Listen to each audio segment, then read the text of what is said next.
అమ్మా నేను మ్యాచ్కి వెళ్తున్నాను, రావడానికి లేట్ అవుతుంది. నాకు మీట్ చేయకుండా లంచ్ చేసి. నీకు సాగుతుంది అలాగా? ఇంతకు ముందు వీకెండ్స్ వెళ్ళేవాడు, ఇప్పుడు వీక్ డేస్ కూడా వెళ్ళిపోతున్నావా? నీకు తెలుసు కదమ్మా క్రికెట్ అంటే నాకు ఎంత ఇష్టమో. క్రికెట్ ఆడితే నాకు ఒక మజా వస్తుంది, కిక్ వస్తుంది. అల్లు చెదిరిపోయేలా ఉంది వర్మ, మైండ్ బ్లోయింగ్. ఆ కిక్ కోసం ఎంత దూరం వెళ్తావు?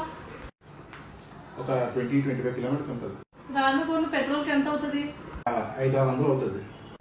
మ్యాచ్ ఫీజు ఎంత? 700 ఉంటుంది. లాస్ట్ మ్యాచ్ లో ఎన్ని రన్స్ కొట్టావు? 2. ఆ 2 రన్ల కోసం అంత దూరం వెళ్ళాలా? బాల్కనీలో రా, నేనే 2 ఓవర్లు వేస్తాను. అంత అవకాశం అవుతుంది.